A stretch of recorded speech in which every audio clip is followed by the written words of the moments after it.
நான் ஒரு கோட். ஆமாம், ஒரு கோட்னே சொல்லலாம். அந்த கோட்டா மாறுறதுக்கான முயற்சியில் இருக்கும்போது அன்னைக்கு ராத்திரி என் தலையிலேயே ஒரு பெரிய ராடால் ஒரு அடி.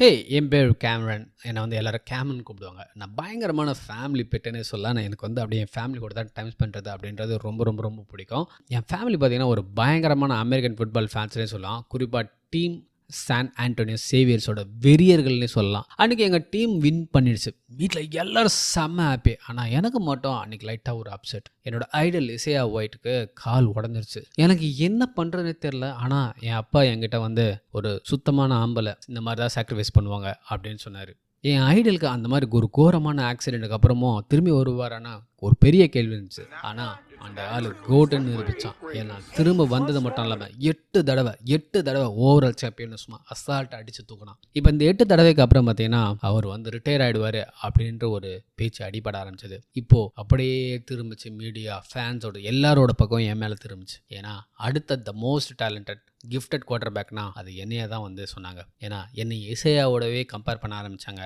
ஏன் என் வீட்டில் வந்து எங்களோட இன்டர்வியூ பண்ணும்போது கூட கேட்டாங்க, நீங்கள் தான் அடுத்த இசையாவா, நீங்கள் தான் அடுத்த கோட்டா அப்படின்னு கேட்டாங்க. யாருக்கு தான் கோட்டாக பிடிக்காது? நானும் ஆமாங்க, எனக்கும் வந்து கோட்டாகணும் தான் அப்படின்னு நான் வந்து சிரிச்சுக்கிட்டே சொன்னேன். அன்றைக்கி நைட்டு எப்பவும் போல் நான் வந்து ட்ரைனிங் பண்ணிகிட்டு இருக்கும்போது அங்கே இருந்த ஒரு செக்யூரிட்டி வந்து, நான் வீட்டுக்கு கிளம்புறேன், நீ மட்டும் கேட்டை பூட்டிகிட்டு போ அப்படின்னு சொல்லிட்டாரு. நானும் சரி ஓகே அப்படின்னு சொல்லிட்டு 2 பால் ஷாட்ஸ் சைன் அடித்தேன். ஆனால் அது அடித்த ஒரு பால் பார்த்தீங்கன்னா ஒரு மாதிரி இர்ரெகுலராக பார்த்தீங்கன்னா சுற்றிக்கிட்டே இருந்தது. இந்த மாதிரி நான் சுற்றி நான் பார்த்ததே இல்லை. அது குனிஞ்சு நான் எடுத்தேன்.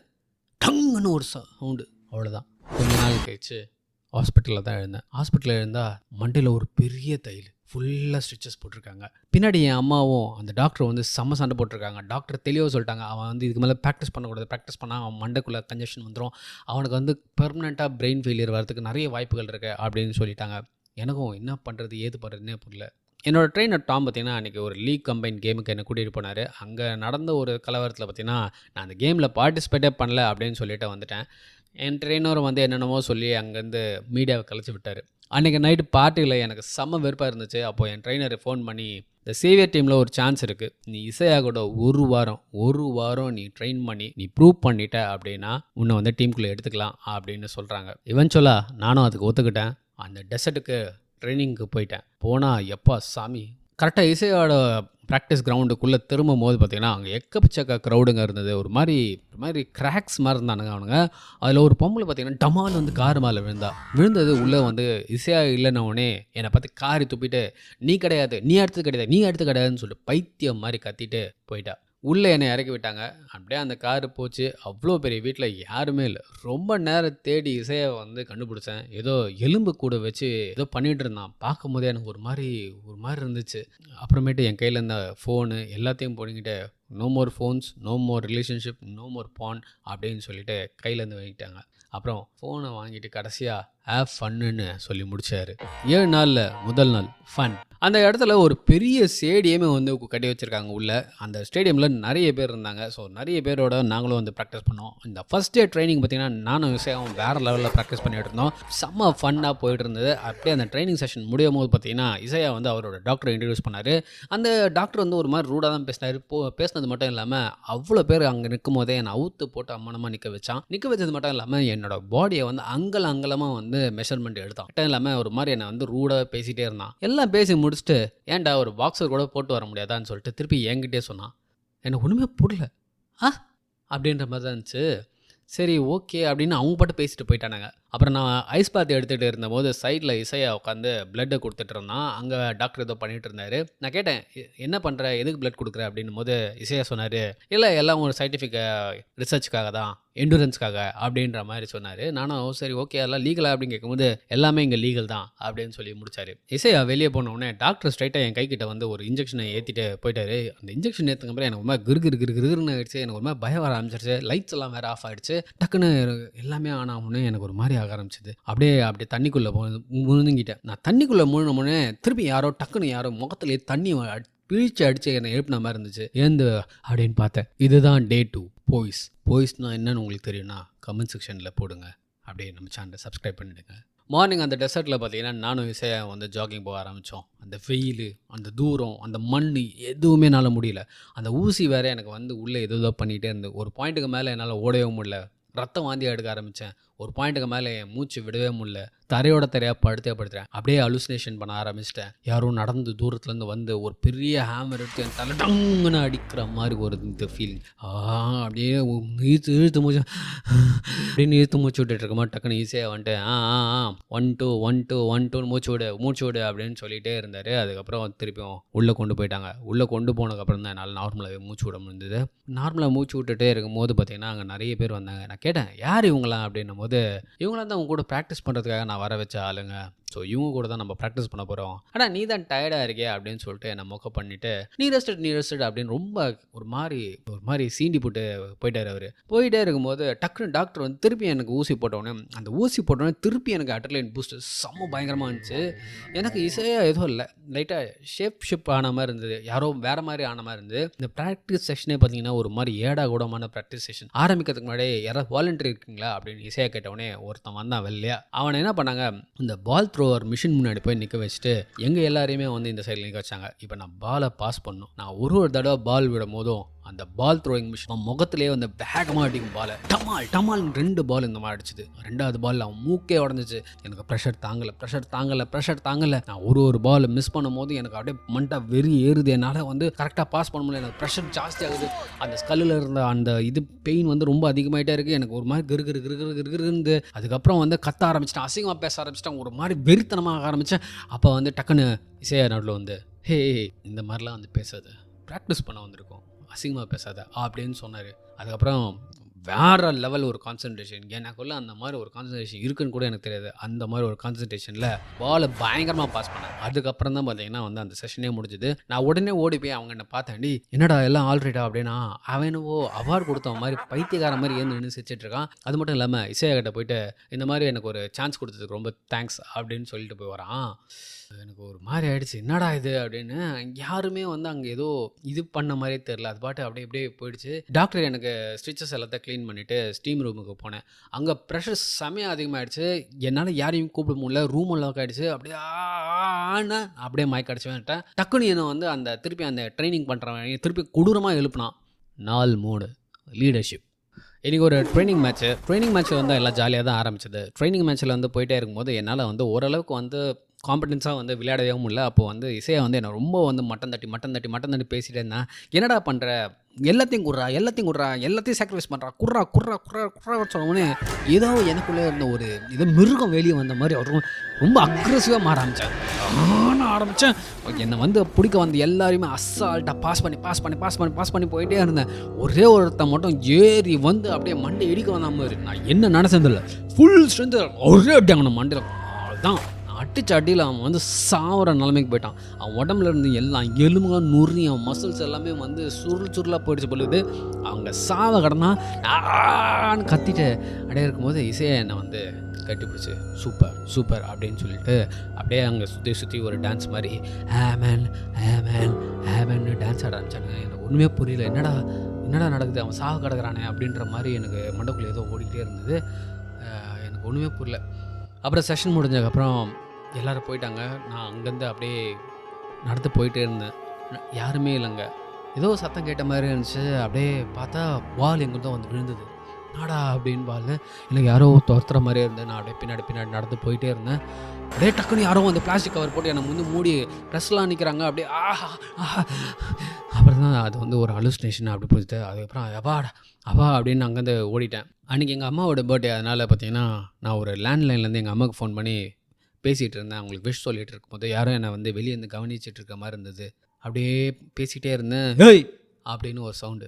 பார்த்தா அந்த டாக்டர் தான் ஃபுல் போதையை போட்டு வந்து என்கிட்ட வந்து உளறி கொட்டியிருந்தான். நீ இவ்வளோ டேலண்ட்டை வந்து இங்கே வந்து மாட்டிக்கிட்டியாடா அப்படின்ற மாதிரிலாம் பேசிகிட்டு இருந்தான். நானும் இதை போதையில் போட்டு தான் உளறாரு அப்படின்னு சொல்லிட்டு கேஷுவலாக விட்டுட்டேன். அப்புறமேட்டு தான் வெளியேருந்து நோட்டம் விட்டது யாருன்னு பார்த்தீங்கன்னா, நான் இந்த அகாடமிக்குள்ளே வரும்போது ஒரு பொம்பளை வந்து காரில் விழுந்தால அந்த பொம்பளை தான். அங்கேருந்தே என்னை முறைச்சி பார்த்துக்கிட்டே இருந்தா. அடுத்து நான் இசையாவோட வந்து ஸ்டீம் ரூமில் உட்காந்து ஸ்டீம் எடுத்துகிட்டு இருக்கும்போது இசையா வந்து திடீர்னு அவர் ரிட்டையர்மெண்ட்டை பற்றி பேச ஆரம்பித்தார்.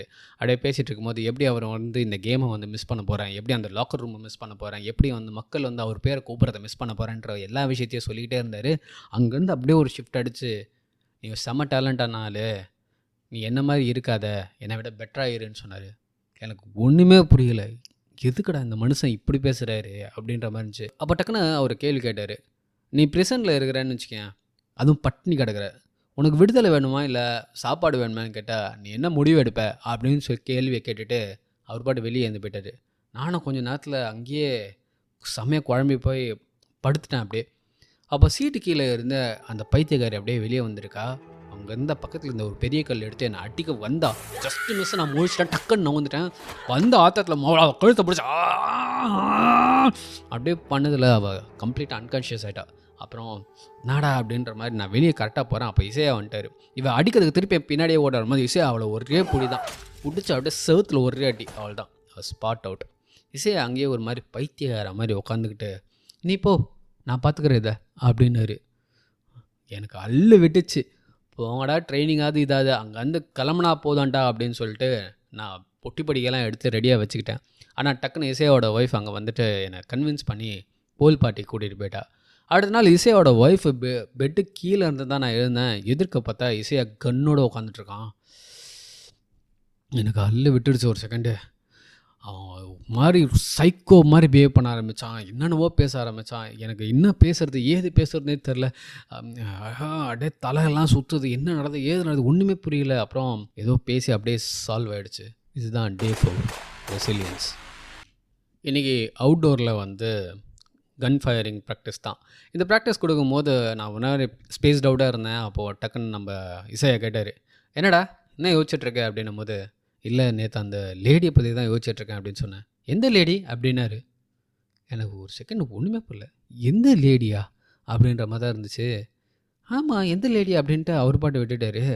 அதுக்கப்புறம் அவர் சுட்டுட்டு என்ன பண்ணார், கன்னை என் கையில் கொடுத்து நீ சுடு அப்படின்னாரு. நான் சுட போகிற நேரத்தில் டக்குன்னு அப்படின்னு பேர் நான் தப்பாக சுட்டுட்டேன்.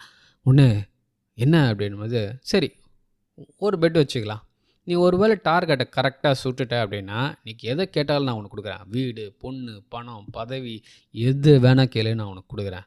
ஆனால் நீ தோத்துட்டா உன்னோட இளமையை எனக்கு நீ கொடுத்துடணும் அப்படின்னாரு.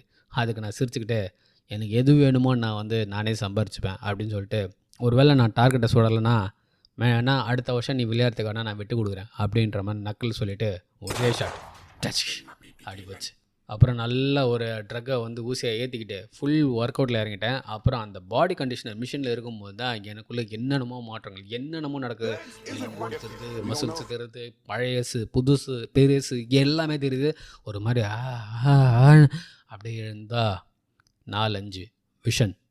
இன்றைக்கி ஃபுல்லாகவே பார்த்தீங்கன்னா வந்து நல்லா ஃப்ரெஷ்ஷாக ஃபோட்டோ ஷூட்ஸு, ப்ரெஸ் மீட்ஸு அப்படி இப்படின்னு நிறைய நடந்துக்கிட்டே இருந்தது. அப்போ பார்த்தீங்கன்னா நான் என்னோடய ஃபீலிங்ஸ் எல்லாத்தையுமே வந்து அந்த இருந்த பஞ்ச் ஆஃப் பீப்புள்கிட்ட சொல்லிகிட்டு இருக்கும்போது டக்குன்னு பார்த்தீங்கன்னா அந்த ஜீசஸோட சப்பர் ஃபோட்டோ மாதிரியே உங்களுக்கு தெரியும் இல்லை, அதே மாதிரி தான் இருக்குல்ல. ஆனால் அதுக்கப்புறம் நான் ஜிம்மில் போய்ட்டு ஒர்க் அவுட் பண்ணிகிட்ருக்கேன். அது சூட்டோடு ஒர்க் அவுட் பண்ணிகிட்ருக்கேன். அப்போ இசையோட ஒய்ஃப் வந்து வா பார்ட்டிக்கு போகலாம் அப்படின்னா, நான் வந்து இல்லை பார்ட்டிக்கு வரல அப்படின்னும் போது எனக்கு ஒரு சின்ன ஒரு பேர்டு ஒன்று சொல்லிச்சு, இந்த மாதிரி யாராவது ஒருத்தர் பார்ட்டிக்கு வந்தால் அவங்களுக்கு நிறைய கிடைக்கும் அப்படின்ன உடனே சரி நான் வரேன் அப்படின்னு நான் ஒத்துக்கிட்டு அங்கே போகும்போது நம்ம இசையை எதிர்க்க ஃபோட்டோ ஷூட்டில் இருந்தபோது ஒய்ஃப் கேட்டாங்க வரியா அப்படின்னும் போது, இல்லை நீங்கள் 2 பேர் போங்க நான் இங்கே இருக்கேன் அப்படின்னு சொல்லிட்டாப்புல. அப்புறம் நாங்கள் 2 பேரும் ஒரு இடத்துக்கு போனோம். ஒரு குவாய்ட்டான அமைதியான இடம். பார்ட்டின்னு சொன்னீங்க, இங்கே யாரும் இருக்கிற மாதிரியே தெரில அப்படின்னு சொன்னேன். பார்ட்டிலாம் இருக்கவா அப்படின்னு சொல்லிட்டு கூட்டிகிட்டு போகும்போதே நம்ம வந்து சேவியர்ஸோட முதலாளிகளை பார்க்க போகிறோம். யார் யார் என்னென்ன எப்படி அவங்கள நீ எப்படி அட்ரஸ் பண்ணோம் அப்படின்னு சொல்லிவிட்டு எனக்கு வந்து சொல்லி கொடுத்துக்கிட்டே வந்தாங்க. சொல்லி கொடுத்துட்டே போயிட்டு ஒரு பெரிய டோரை திறந்தா, ஓ மை காட், அங்கே ஒரு ரேவ் பார்ட்டியே நடந்துகிட்ருக்கு. விருத்தனமாகுது. உள்ளே போனவொடனே பார்த்தீங்கன்னா அங்கே இங்கேன்னு எல்லாரையும் வந்து ஹாய் சொல்லிவிட்டு கரெக்டாக ஃபஸ்ட்டு டாக்டரை தான் மீட் பண்ணேன். டாக்டர் என்கிட்ட எல்லாத்தையும் பேசிவிட்டு அப்படி இப்படின்னு சொல்லிட்டு காத்துக்கிட்ட வந்து ரன் அப்படி நின்னார். உடனே இசையை வந்து என்னை தரன்னு இழுத்துட்டு போயிட்டு என்னோடய ட்ரெயினர் டாம் கிட்ட விட்டுட்டு டாக்டரை பார்த்து ஒரு முறைச்சாங்க. அங்கே டாம் வந்து வா வா வா உட்காரு, இங்கே இவங்களாம் தான் ஓனர்ஸு அப்படின்னு சொல்லிட்டு ஒருத்தரை இன்ட்ரடியூஸ் பண்ணாங்க. அந்த இடம் வந்து பயங்கர வந்து லைவ்லியாக மாற ஆரம்பிச்சிது. பயங்கரமாக பார்ட்டி, பயங்கரமாக பிளாஸ்டிங் மியூசிக், பயங்கரமான ட்ரிங்க்ஸ் அப்படின்லாம் போகும்போது ஒரு ஸ்பெசிஃபைட் ட்ரிங்க்ஸ் எங்கள் எல்லாருக்குமே கொண்டு வந்தாங்க. அப்போ டாம் என்னை பார்த்து, என்னடா அடுத்த லீக்குக்கு போகலாமா அப்படின்னு கேட்கும்போது நானும் கொஞ்சம் சந்தோஷமாக அப்படியே ட்ரிங்க்கை மேலே தூக்கிட்டு எல்லோரும் வந்து ஒரு சேர்ஸ் பண்ணிவிட்டு நான் குடித்தேன். அவ்வளோதான். அந்த ட்ரிங்க் என்னன்னு தெரில, ஃபுல் போதை, பர்ற போதைன்னு சொல்லுவாங்கள்ல, அந்த மாதிரி ஆகிட்டேன். என்ன நடக்குது ஏதுனான்னு ஒரு ரேவ் பார்ட்டியில் வெறுத்தனமாக இருந்தேன். அப்படியே வாந்தி எடுக்கிறேன். வாந்தியிலேருந்து வாய்க்குள்ளேருந்து டைமண்ட்ஸ் கொட்டுற மாதிரி இருக்குது, செயின் வெளியே வர மாதிரி இருக்குது, என்னென்னமோ நடக்கிற மாதிரி இருக்குது. நான் ட்ரிங்க்ஸ் கொடுத்த அதே நேரம் பார்த்திங்கன்னா இசையா அந்த இடத்துல அப்படியே எழுந்து நின்று பயங்கரமாக வெறுத்து பண்ணிட்டு வெறுத்தனமாக மெசேஜ் பண்ணிட்டு இருக்கான். இந்த சைடு இசையோட ஒய்ஃபை யாரையே கத்தி வச்சு குத்தின்னு இருக்கா. என்னடா நடக்குது ஏது நடக்குது ஒன்றுமே புரியல. அங்கே அந்த மாஸ்கட்டோட ஹெல்மெட் மட்டும் அந்த இடத்துல இருந்துச்சு. என்னடா அப்படின்னு போய் திறந்து பார்த்தா டாக்டரோட தலை தனியாக இருக்குது. அவ்வளோதான், நான் மயக்கடிச்சு ஊந்துட்டேன். அதுக்கப்புறம் இசையோட ஒய்ஃப் தான் வந்து கத்தியை தூக்கி போட்டிருக்கா. திருப்பியும் டே 6 சாக்ரிஃபைஸ். அடுத்த நாள் எழுந்துக்கிறேன், கையில் வந்து ஒரு ஐவி போட்டிருக்காங்க. இசையா ஒயிட் அப்படின்ற ஒரு பிளட்டு பார்த்திங்கன்னா என் உடம்புல ஃபுல்லாக ஏறிட்டுருக்கு. எப்படியோ கஷ்டப்பட்டு அதை பிச்சு போட்டுட்டு அப்படியே தவிழ்ந்து பக்கத்தில் இந்த டேபிள் கிட்ட போனால் அங்கே டாக்டர் சொன்ன கடைசியான வார்த்தை ரன் அப்படின்னு போட்டு ஒரு இன்ஜெக்ஷன் இருந்தது. அதை எடுத்து ஃபுல் நம்பிக்கையோடு என் நெஞ்சுக்குள்ளே இறக்கிட்டேன். அதுக்கப்புறம் தான் ஒரு தெளிவே வந்துச்சு. அங்கே இருந்து அவார்டை ஒன்று எடுத்துக்கிட்டு அப்படியே பொறுமையாக நடந்து போனேன். அப்படியே செலுத்தி தைச்சிக்கினே ட்ருன்னு போனால் அங்கே அந்த ஒரு தடவை காது கேட்டேன்ல ஒரு ரூமு, அந்த ரூமுக்குள்ளே வந்து நம்ம இசையை படுத்துக்கிட்டு மேலே இருக்க 360 டிகிரி ஸ்க்ரீனை பார்த்துக்கிட்டே அங்கே இருந்த மக்கள் அவரை வந்து பேர் சொல்லி கூப்பிட்றது, மக்களை வந்து அவர் கூப்பிட்றது, அப்படி அந்த வாரத்தை வந்து பார்த்து என்ஜாய் பண்ணிட்டு டக்குன்னு அவனை போட்டுடலான்னு தான் பார்த்தேன். ஆனால் உஷாராக கையை பிடிச்சிட்டு என்னை ஒரு அடி அடிச்சுட்டு அவார்டு கீழே விழுந்துருச்சு. அதுக்கப்புறம் தான் சொன்னான், இந்த பிளட்டு வந்து உனக்கு தானாக கிடைக்கல, இது வந்து ஒரு வரப்பிரசாதம், நான் வந்து என்னோடய திறமை நானே வளர்த்துப்பேன் அப்படின்னு நான் சொன்னேன். அதுக்கு வந்து என் பிளட் இருக்கனால தான் உனக்குள்ளே இருக்க மிருகம் இப்போ வெளியே வந்திருக்கு, இது வந்து வரோம், ஏன்னா இது எனக்கு வந்து என் மென்டார் கொடுத்தாரு, அவர் மென்டார் கொடுத்தாரு, அவரோட மென்டார் கொடுத்தாரு, இது வந்து உனக்கு கிடச்சதில் வந்து வரோம் அப்படியே சாரா, இது எனக்கு தேவையே கிடையாது, நீங்களா ஏன் கொடுத்தீங்க அப்படின்னும் போது நீ தேர்ந்தெடுக்கப்பட்டவன், உனக்காக தான் இது எல்லாத்தையுமே வந்து உங்கள் டேடி வந்து இது பேசி வச்சுட்டு போனார் அப்படின்னு வந்து சொல்லலாம். எனக்கு செம்ம ஆத்திரமாயிடுச்சு. அப்போது வந்து சரி இப்போ என்ன பண்ணணும் அப்படின்னு கேட்டேன். ஒன்றும் இல்லை, இந்த டனலுக்குள்ளே ஒரு ஆள் போகணும், ஒரு ஆள் தடுக்கணும், யார் போகிறதுன்னு நம்ம முடிவு பண்ணிக்கலாமா அப்படின்னு சொன்னான். நான் போய்ட்டு 3 நொடி நச்சு நான் வாய் உடைய இலக்க அடித்தேன். ஆனால் அவன் அதுக்கப்புறம் அடிலாம் என்னால் தாங்கவே முடியல. கண் அப்படியே குழப்பிட்டுருப்பான். ஆனால் வந்து ஒரு பாயிண்டில் எப்படியே தப்பிச்சேன், அப்படியே கீழே விழுந்துட்டேன். ஆனால் விழுந்தாலும் எனக்கு லெஃப்ட் ஹேண்டை சுத்தமாக உடச்சிட்டான். ஆணுக்கு வழியில் கதறின்னு இருந்தேன்.